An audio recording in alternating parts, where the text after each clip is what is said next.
Ali Abulaban's TikTok fame meant nothing, as officers pulled him from his car on the side of the highway moments after 2 people had been shot. Ali Nasser Abulaban was born in 1991. He grew up in Staten Island, New York. His parents were Palestinian American. As a child, Ali faced harsh treatment from his father. This included both verbal and physical harshness.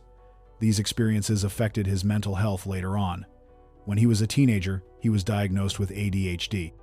Ali went to high school in Virginia. After finishing school, he joined the United States Air Force. In 2014, he was stationed in Okinawa, Japan.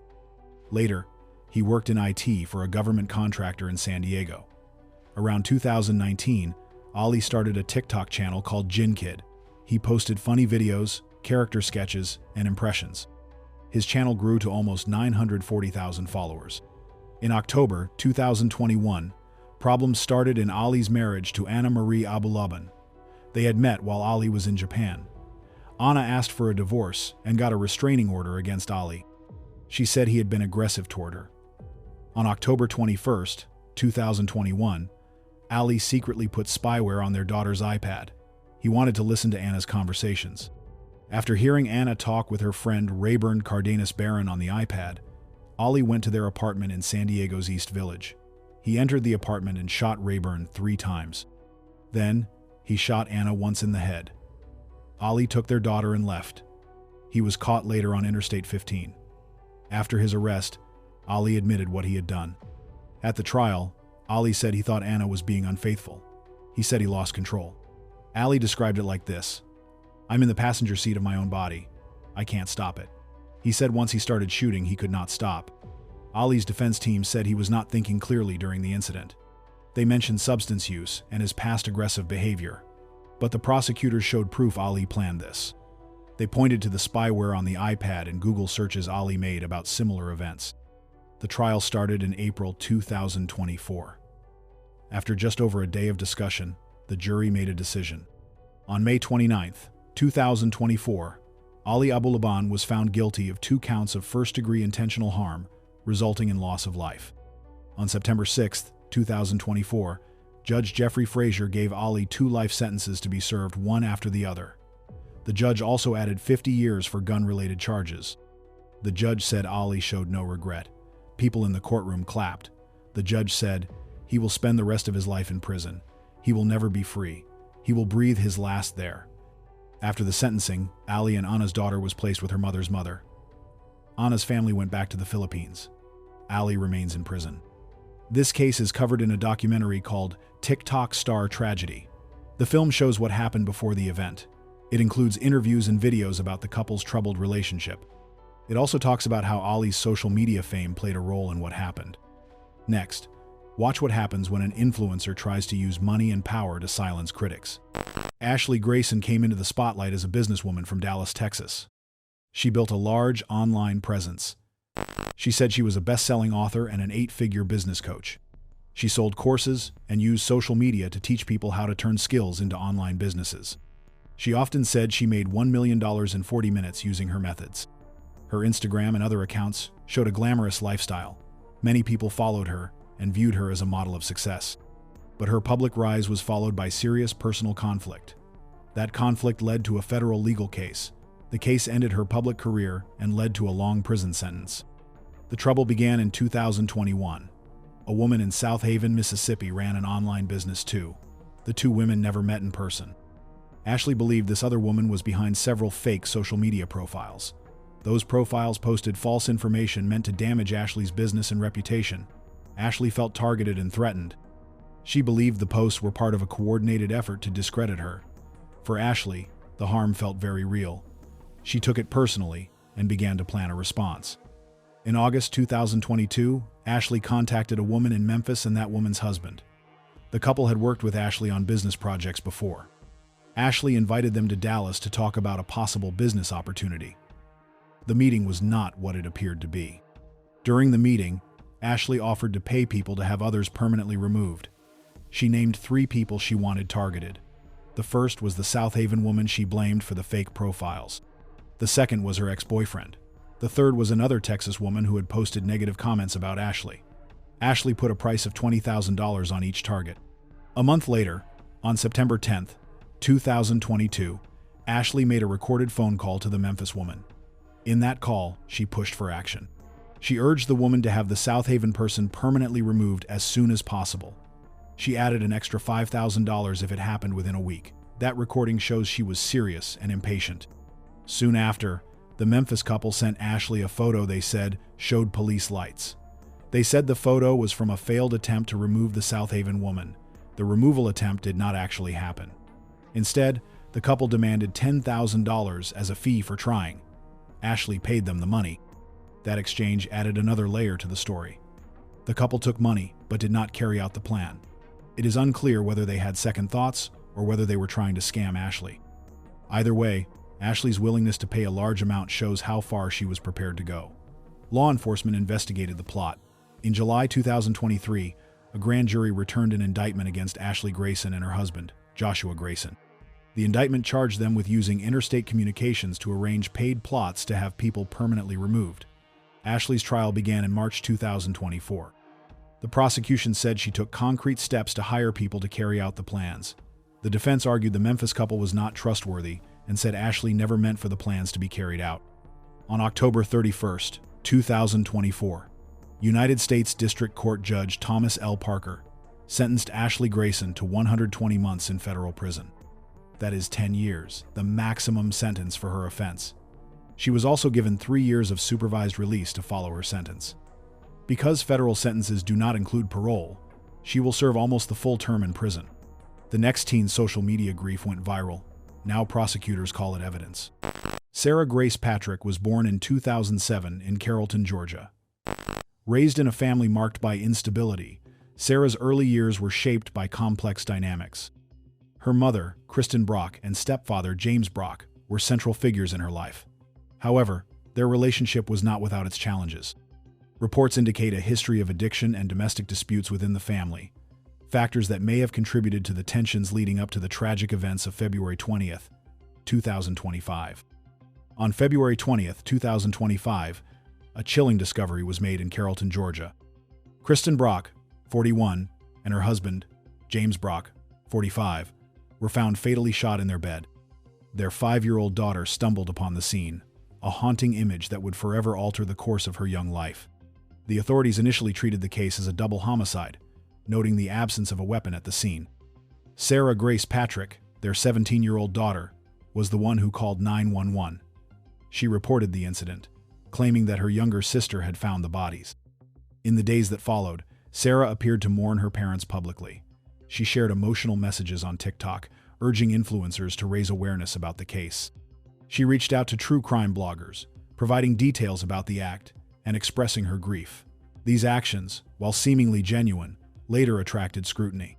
Months after the acts, investigators uncovered substantial evidence linking Sarah Grace Patrick to the case. On July 8, 2025, she turned herself in to authorities. She was charged with 2 counts of ending a life and 2 counts of causing serious bodily harm. The evidence against her included both physical and digital materials, leading to her arrest.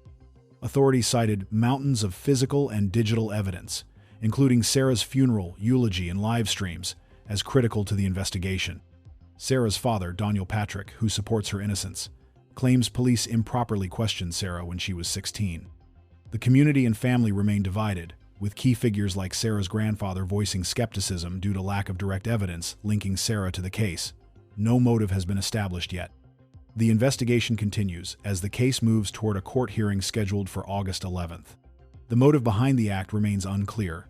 The family's history includes a contentious custody battle and allegations of substance abuse. These factors may have contributed to the tragic events, but definitive conclusions are yet to be drawn. Sarah Grace Patrick is scheduled for a bond hearing on August 19, 2025. The case has garnered significant media attention, with debates about juvenile justice and the influence of social media on young individuals. As the trial approaches, the community remains divided, with some believing in Sarah's innocence and others convinced of her guilt. The next man's catchphrase made him Internet Famushi's courtroom outbursts, made headlines for a darker reason. Caleb Lawrence McGilvery was born in 1988 in Edmonton, Alberta, Canada. He grew up in a strict, fundamentalist Christian home. His parents separated when he was still young. He later shared that he went through inappropriate experiences in his youth. As a teenager, he moved with his family to St. Paul, Alberta, where he went to high school.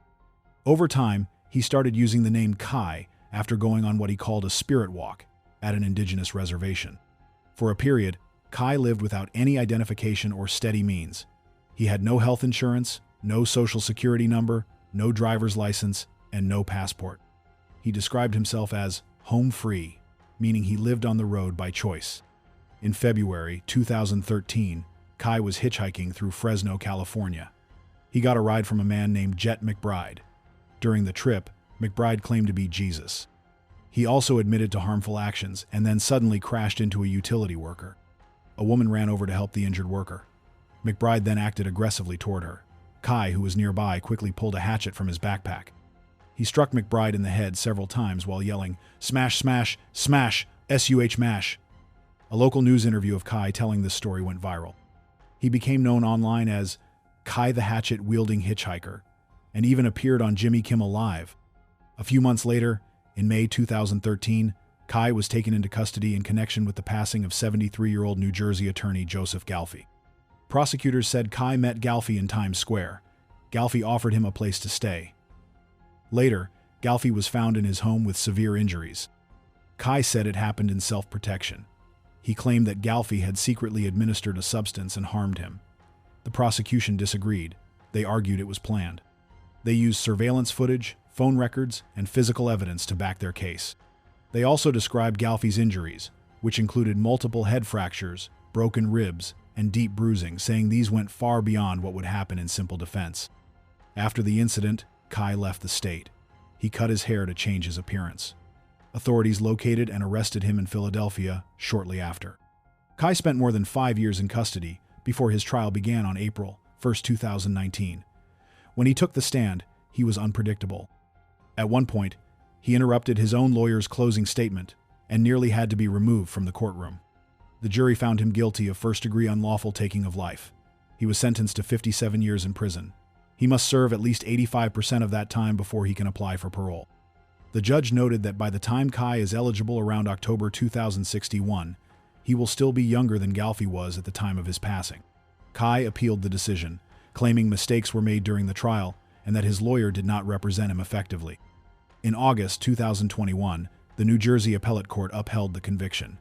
They said the serious nature of Galfi's injuries supported the conclusion that the act was more than self-protection. Now, how did a love story built on workouts and social media end in a Harlem apartment bathroom? If you find stories like these important, consider subscribing for more. Jacob Zieben worked as a certified instructor for System Fit in New York City. He studied biomedical science at Texas A&M University. Later, he trained in physical therapy and massage therapy in New York City. He had more than 10 years of experience. He focused on nutrition, bodybuilding, posture correction, and pain relief. He was also a certified whole-body EMS trainer, a kettlebell master trainer, and TRX certified. Donald Zieben, his husband, was a fitness model and influencer. He had a large social media following. The couple had been together since at least 2016. They married in 2020. They often showed their life together on social media. Their posts made them look glamorous and successful, but their private life was different. Their relationship had a long history of domestic disputes. Signs of trouble became clearer in 2022. Neighbors reported loud arguments and slamming doors. These sounds suggested ongoing tension. Jacob had tried to get legal protection. He got multiple orders of protection against Donald. Those orders were meant to keep him safe. Despite them, Donald violated the orders several times. He was arrested and charged on several occasions. The charges included restricting breathing and other dangerous behavior. He also faced harassment charges. In the months before Jacob's passing, the situation got worse. On February 26, 2025, Donald reportedly restricted Jacob's breathing twice during one night. The next day, police arrested Donald. In June, Donald confronted Jacob outside their home carrying a sharp object. He threatened Jacob. That led to an arrest for menacing and contempt of court. Jacob kept trying to get help. He continued to live with Donald at times. On July 31, 2025, Jacob called his father. He sounded afraid. He said Donald was threatening him and would not let him leave their apartment. He also sent a photo that showed an injury from a recent encounter with Donald. On August 1, 2025, Jacob was found unresponsive in the bathroom of their Harlem apartment. He was slumped over a toilet.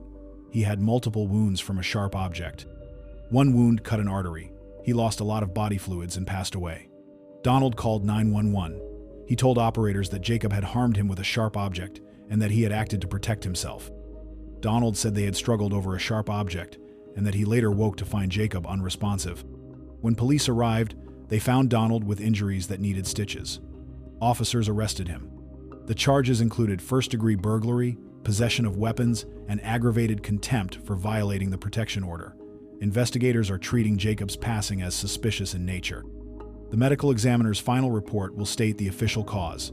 That report could affect what charges prosecutors bring. At Donald's arraignment on August 3, 2025, prosecutors described a pattern of increasing aggressiveness.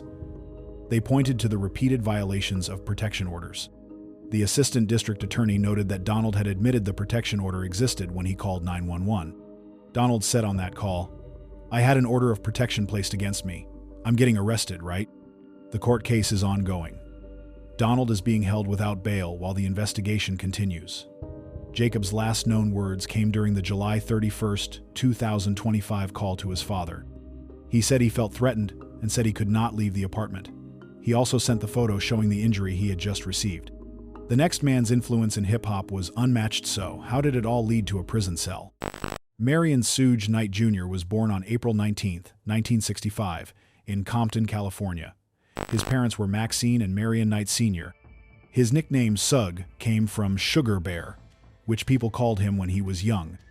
In high school, he stood out in both football and track. His performance earned him a college scholarship to UNLV. In 1987, during the NFL players' strike, he played briefly as a replacement defensive end for the Los Angeles Rams. Suge Knight became well known as the co-founder and CEO of Death Row Records.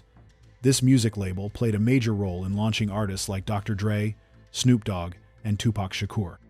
His bold and street-smart style helped bring gangsta rap into the mainstream in the early 1990s. Behind his success, there was also a history of trouble. Knight had close ties to the mob Piru Bloods group. In business dealings, he often relied on intimidation and pressure. From the late 1990s into the 2000s, he faced multiple prison sentences for serious incidents, breaking parole, and having illegal weapons. The event that eventually put him behind bars happened on January 29, 2015. It took place near a promotional shoot for the movie Straight Outta Compton. At Tam's Burgers parking lot in Compton, Knight got into a dispute with two men. One of them was Claybone Sloan, a security consultant.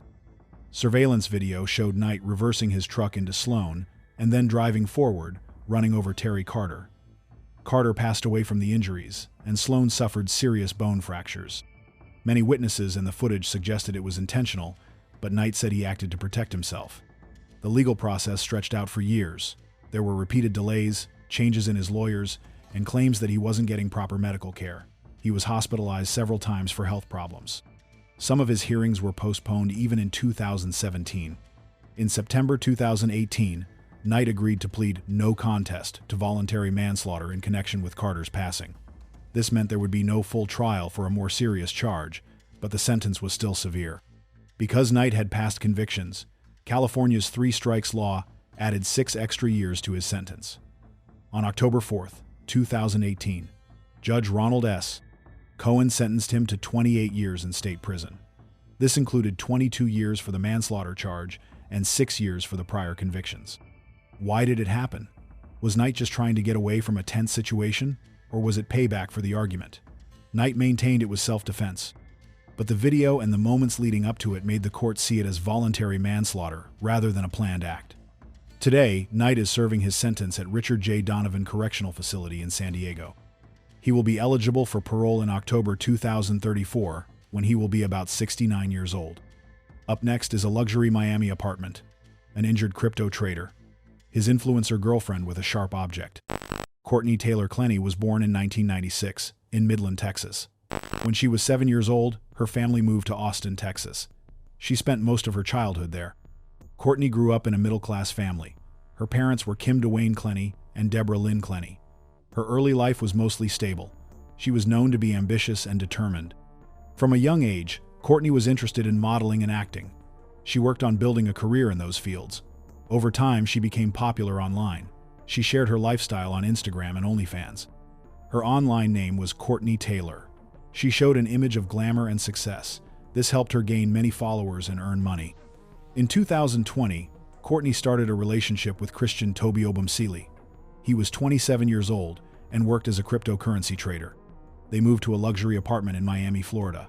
Their relationship became difficult and unstable quickly. Neighbors and friends said they often argued and had physical conflicts. Christian said Courtney had slapped him, spat on him, and used racial insults against him. In one message, Christian told Courtney he was scared and asked, "Is love going to harm me?" On April 3, 2022, Courtney called 911. She said her boyfriend had been hurt by a sharp object. When police arrived, they found Christian with a serious wound near his shoulder. Courtney said she acted to protect herself. She said Christian had pushed her and thrown her to the floor. She said she grabbed a sharp tool and threw it at him from about 10 feet away. But the medical report did not agree with this story. It said the injury looked like it was caused by a downward blow, not a thrown tool. Courtney was arrested in Hawaii in August 2022. She was charged with second-degree homicide. She was not allowed to pay bail and was sent to Florida. In court, she said she was not guilty. Her lawyers said she acted in self-defense. They showed a video where sharp objects were thrown at a pig's carcass. This was to show that she could have thrown the tool without meaning to seriously harm. The prosecutors disagreed. They pointed out the history of problems and conflicts in the relationship. They also said Courtney's stories changed over time. They mentioned she had been arrested before for domestic battery. In another development, Courtney's parents were arrested. They were accused of illegally accessing Christian's laptop. They were trying to find information to help Courtney's defense. Later, the charges against her parents were dropped. A judge said the information they got was protected by attorney-client privilege. Right now, Courtney is still in jail waiting for her trial. Her lawyers have asked the court to remove the Miami-Dade State Attorney's Office from the case. They claim prosecutors saw private communications that should not have been accessed. The next individual built an audience online now. Prosecutors say his offline actions could cost him everything. On the evening of June 3, 2025, something serious happened in the Houston Galleria Mall parking garage. Anthony Sanders, a 30-year-old Marine veteran, lost his life during a violent event. This case got a lot of attention because one of the people involved was Justin Guzman. Guzman is a young social media influencer known for his TikTok videos. His rise to fame quickly changed after his arrest and the charges against him. This showed how fast life can change. The day started like any other at the busy Galleria Mall in Houston. Around 5 p.m., Anthony Sanders was in his car with his fiancée and their 10-month-old son. Earlier that day, Sanders' fiancée had a run-in with 3 men in an elevator. They said some insulting things to her. At first, it seemed like a small issue, but it led to bigger problems. After this, Sanders went to find those men to talk about the insult. The 3 men, including Justin Guzman and his friend Marco Sinan, were waiting in the parking garage. When Sanders tried to leave with his family, the men reportedly blocked his car. Things quickly got tense. When Sanders got out of his car to handle the situation, Guzman fired several shots. Sanders was hit multiple times. He was taken to the hospital but passed away soon after. Why did this situation get so serious? How did a verbal insult turn into a shooting in a public place? Witnesses said the men acted aggressively from the start. Guzman's lawyer said Guzman acted to protect himself. They said Sanders came at Guzman with a sharp object. But police found no weapon on Sanders or near the scene. This raised doubts about the self-protection claim. Before all this, Justin Guzman was mainly known for his social media. He is 22 years old and lives in Houston, Texas. Guzman became popular on TikTok by posting lip sync and dance videos. He had over 130,000 followers on his main account, Guzman himself. That account was later banned for unclear reasons. He then used another account, Guzman himself one, which had 52,000 followers by July 2025. Guzman's online image was like many young influencers stalking to fans, making fun content and building a name on TikTok. But people who knew him said his life was more complicated. Neighbors and others said he had some troubles before, but nothing as serious as this. After the shooting, police named Guzman and Marco Sinan as suspects. Sinan, 23 years old, was arrested first on June 25, 2025. Guzman gave himself up 5 days later on June 30th. Both were charged with ending the life of another person. Their case is in the 497th State District Court in Texas. In Texas, this kind of charge is taken very seriously. The legal system moves fast. Guzman's case got a lot of attention from the public and media, partly because he is an influencer. Some of Guzman's supporters questioned if he was being treated fairly or if the public opinion affected the case. During the early court sessions, Guzman's lawyer said it was self-defense. They said Sanders was the one who started the problem by coming at Guzman with a sharp object. Guzman had to act to protect himself. But police reports, witness statements, and the lack of any weapon weakened this claim. The lawyers for the other side said Guzman and his friends started the conflict. They said Sanders was trying to protect his family when the shooting happened. By August 2025, the trial was still going on. The case was in the news a lot. Many people in the community followed what happened closely. The prosecutors focused on showing Guzman's intent and proving he was not defending himself. They showed videos, witness accounts, and reports from experts to build their case. Guzman's defense lawyers talked about how young he is and how fast things got out of control. They said Guzman was scared and caught in a sudden situation. They hoped this would help reduce any punishment or lead to him being found not responsible based on self-defense. The trial brought up hard questions. Can someone's social media life affect how a jury sees them? Does having a child and family in the car change how people should look at the case? Experts said the case was tough because people said very different things, and no physical proof supported the self-defense story. The loss of a Marine veteran and the arrest of a young influencer sparked many discussions about responsibility and how social media affects young people. Many of Guzman's fans were shocked. They found it hard to believe the person they saw online could be involved in this. Others wondered if social media fame can sometimes put young people in risky situations, or if social media makes risky behavior seem normal. Guzman's case showed how quickly public opinion can change and how courts have to balance public interest with fair treatment. As of August 2025, Guzman is still waiting for the trial's final decision. There are no reports of him making final statements or asking for special treatment, as he has not been sentenced yet. Texas law reserves the highest punishments for very specific cases, but if convicted, he could be facing decades behind bars. Terrion Ishmael Thomas went by the name Mr. Prada online. He was 20 years old. He lived in Baton Rouge, Louisiana. He was born on February 28, 2004. He was a TikTok personality. He posted comedy skits and fashion content. He had more than 8 million followers across 2 accounts. His videos had over 550 million likes. He built a large online following. In the months before his arrest, fans noticed his videos became more erratic. On September 29, 2024, the body of 69-year-old therapist Dr. William Nicholas "Nick" Abraham was found. The body was wrapped in a tarp. It was left in a ditch along Highway 51 in Tangipahoa Parish, Louisiana. Dr. Abraham had been a Catholic priest earlier in his life. He later worked as a therapist. He sustained severe blunt force injuries to the head, neck, and shoulders. Investigators reviewed surveillance footage. The footage showed Dr. Abraham arriving at Thomas's apartment complex on the morning of September 28th. Later that day, witnesses said they saw Thomas struggling to carry a blue tarp. They reported he loaded something into Dr. Abraham's vehicle. Police searched Thomas's apartment. They found large red stains. They also found multiple sharp objects and other items that could be used as weapons. DNA testing showed the DNA matched Dr. Abraham. That evidence linked Thomas to what happened. Investigators have not confirmed a clear motive. At the time, there was no sign Thomas had been a client of Dr. Abraham. It is not clear what kind of relationship, if any, they had. Investigators are checking cell phone records and license plate data. They are using those leads to learn more about what happened. After the discovery, Thomas left Louisiana.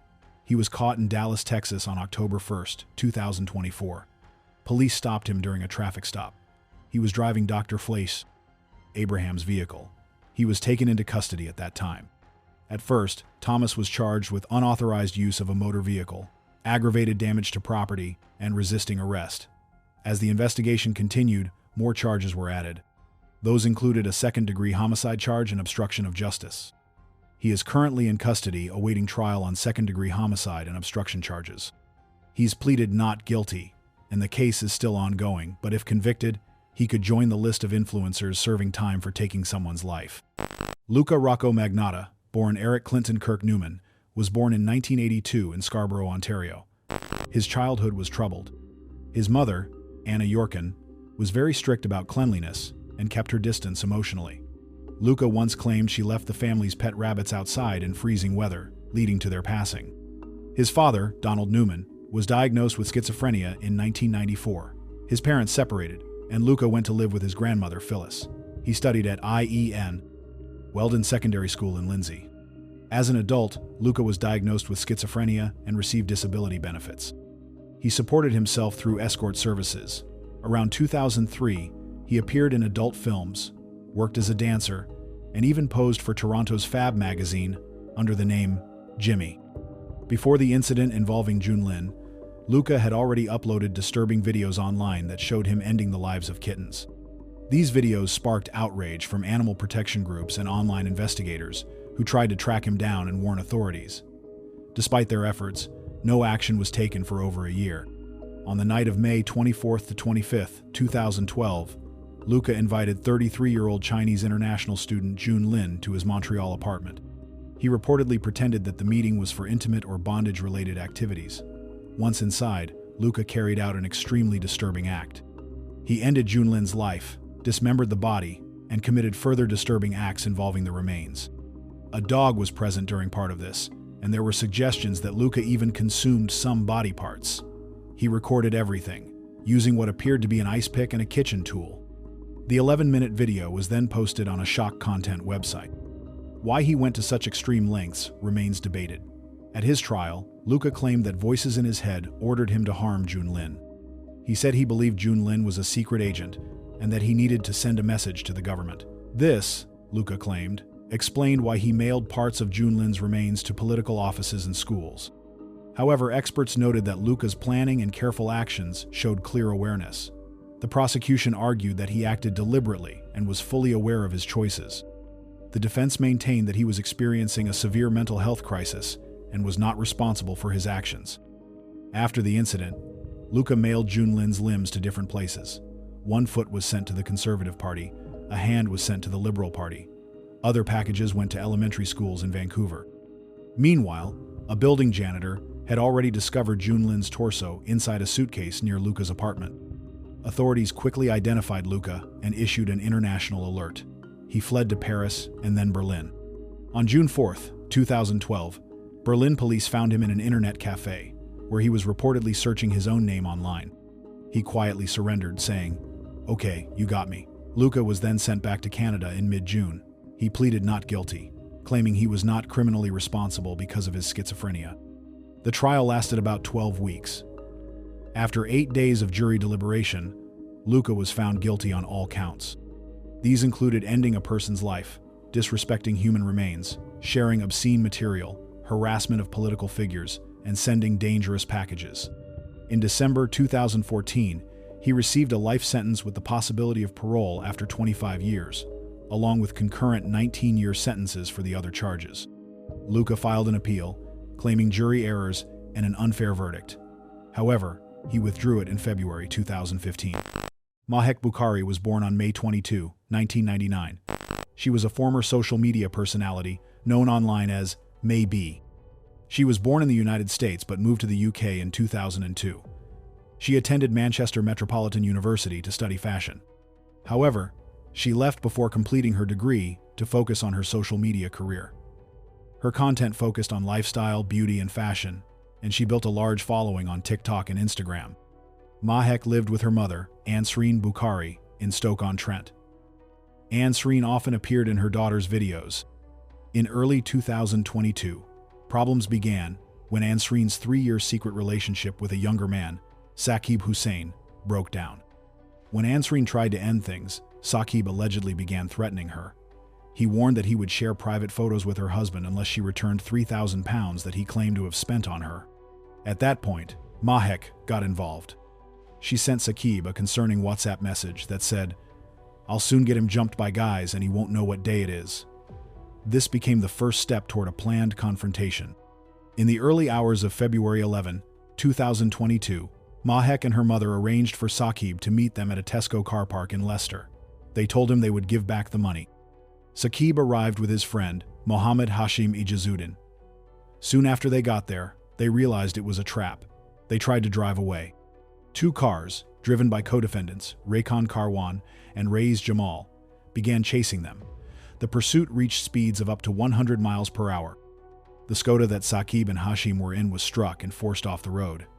During the chase, Saqib called emergency services.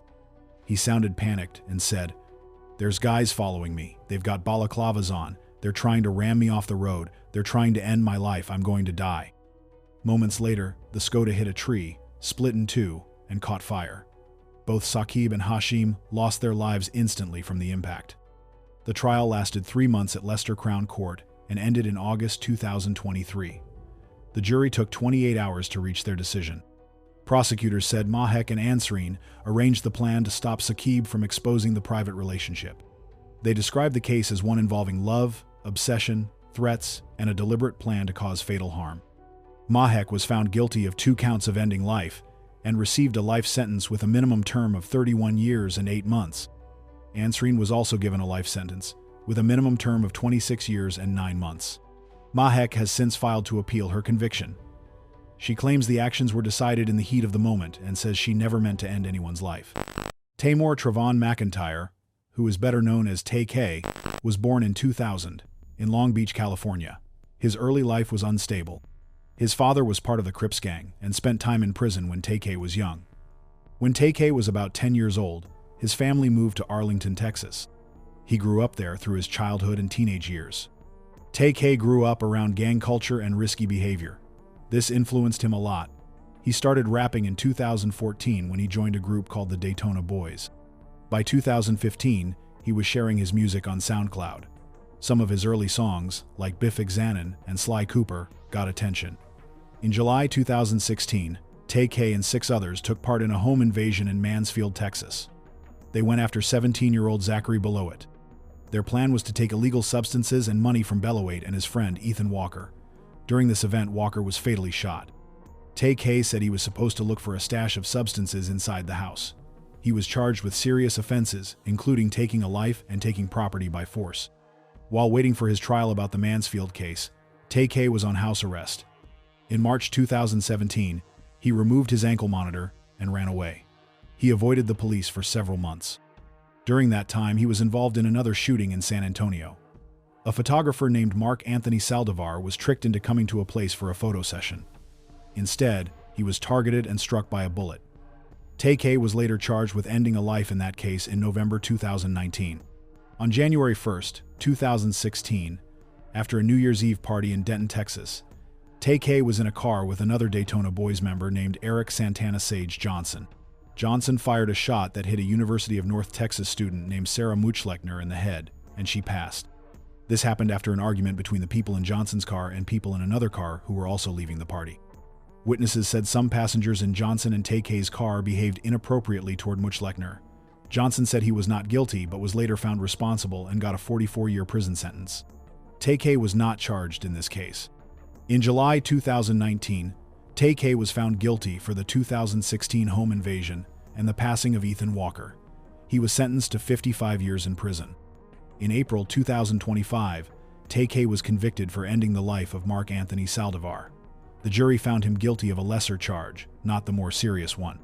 He received an 80-year sentence, which will be served at the same time as his previous sentence. Marco Sinan is 23. He is from Houston, Texas. Public records show little about his early life and family. His name became public after events on June 3, 2025. On June 3, 2025, around 5 p.m., there was a shooting in the orange parking garage of the Houston Galleria Mall. The person shot was 30-year-old Anthony Sanders. Sanders was a Marine veteran. He was with his fiancée and their 10-month-old son when it happened. Sanders lost his life at the scene. The encounter began in an elevator. Sanders' fiancée met Sinan and another man, Justin Joshua Guzman, there. One of the men reportedly said something insulting to her. Sanders went to confront them later in the parking garage. As Sanders tried to leave with his family, the suspects reportedly brake-checked his car and blocked his path. Sanders got out of his car to speak about the situation. He was shot several times. The two men then left in a black Chrysler 300. That car was found nearby later. Investigators found 14 spent shell casings inside the vehicle. After the shooting, police identified Sinan as a suspect.